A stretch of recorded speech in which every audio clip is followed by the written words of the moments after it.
In this episode, an Indian woman on her way home alone in the trails is noticed by a deadly predator. Hit that like button and subscribe right now. This is the horrifying final moments of Kamala Devi, eaten alive by a hungry leopard. Welcome to Final Affliction. Kamala Devi lived alongside the Bandangar Canal, right on the outskirts of the Bandangar National Reserve. And as you'd imagine any reserve in India to look like, it was lush, green, and as wild and awe-inspiring as anyone could hope for. Kamala had grown up here, and she'd known the people in her village all her life. It was where she met her husband, had her children, and saw them get married to the very boys and girls that they'd gone to school with. Now they'd made a grandmother of Kamala all these years later, and she couldn't be happier. Both her oldest daughters were married and had thriving families of their own. Her third child, a son, had gotten married a year earlier, and they blessed Kamala with her 8th grandchild. Kamala still had 2 teenagers at home, and she missed the pitter-patter of little feet running around the homestead. The farmer's life is a simple but hard one. Their community works, lives, loves, and dies together. One circular community where everyone knows everyone. A place where every celebration and loss is shared by the village unit as a whole. And even now, in 2023, most of the people there still live the way they did 200 years ago. And Kamala didn't want to have it any other way. Kamala went over to her son and his wife's house on Wednesday, February 9th, to help the newly married pair with their new baby. The boy was undergoing his first ever cold, and the inexperienced couple were desperate for some advice from the matriarch of the family. The baby wasn't in any serious condition. It was, after all, just a cold. But Kamala appreciated the excuse to go over anyway. She'd left the running of the farm to the 2 teenagers and spent the whole day cuddling the infant while his parents got some well-deserved rest. By late afternoon, Kamala started to head back, walking along the footpath that hugged the tree line of the forest. It was only a 30-minute walk, and she was thoroughly enjoying hearing the sounds coming from the jungle as the birds sang their last songs before settling down for the night. The path was well-traveled, with most of the villagers frequenting it almost every day.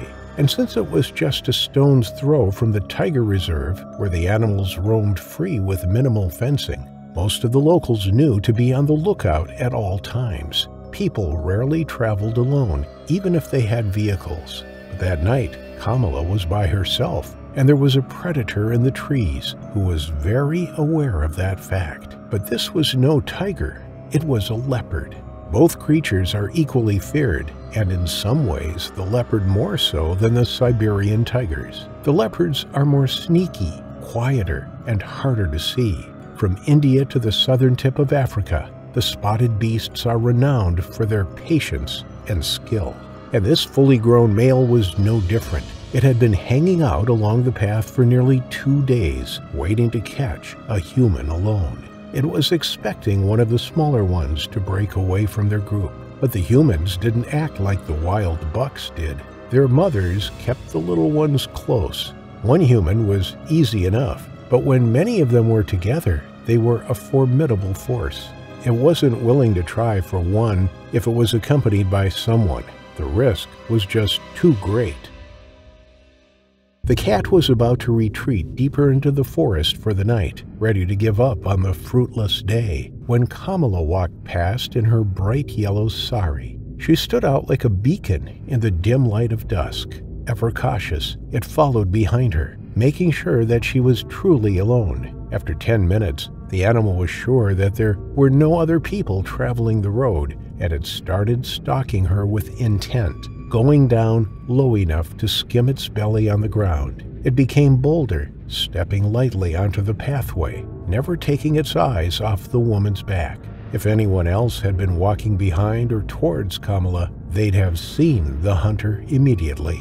Then Kamala's sandal picked up a small stone. Still oblivious to the danger behind her, she bent down to pick it out of her shoe. And that's when the leopard struck. It leapt through the air and onto Kamala's back, its claws grabbing her around the middle. Kamala let out a startled yell that no one could hear, and she was propelled forward into the pebbled walkway. Her hands went out instinctively to break her fall, but the thing on her back was much too heavy to hold. Her elbows quaked as soon as her palms hit the ground, sending her sliding several feet ahead, shredding away the skin on her face and tearing her sari to tatters. Kamala didn't have the chance to comprehend what the claws around her middle that were sinking deeper and deeper into her flesh, or the fierce growling behind her ears were. All she knew was that she couldn't breathe and that she was pinned to the ground. Before the realization could hit her, the animal sank its teeth into her neck. Her chest was compressed from being pinned, and now her throat was pinched shut. She realized that the assailant behind her was a cat, but her closed airways took over the pain from the claws slicing through her organs and the fangs bearing into her throat. She didn't even feel the pain, just that maddening, desperate lack of air. The need for oxygen sent her brain into a panic, and she flayed helplessly on the ground. The animal on top of her remained still and unfazed by the woman's struggles. Instinctually, it knew it had Kamala exactly like it wanted her to be, trapped beneath 150 pounds of pure muscle and completely incapable of breathing. And if the lack of oxygen didn't kill its prey, then she'd bleed out from the femoral artery that was spewing liters of blood into the beast's mouth. And so she did. Kamala perished both from blood loss and suffocation. It took her less than 2 minutes to fall unconscious, and only 1 more minute before the leopard dragged her into the dark forest. By midnight, the entire village was aware of their missing neighbor, and almost all of them were out in the night, walking the route she was known to have taken. Even her son and daughter-in-law, their sick baby strapped to his mother's chest, joined in on the search. One of the villagers found the pool of blood on the road, and with their flashlights, they followed it into the forest. But it was too dark to try to find Kamala, so they had no choice but to wait until morning before following the blood trail.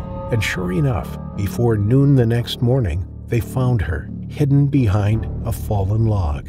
But there wasn't much left of her besides her hands, sandaled feet, and face, which still bore the scratches that she'd gotten from being driven over the small stones of the road.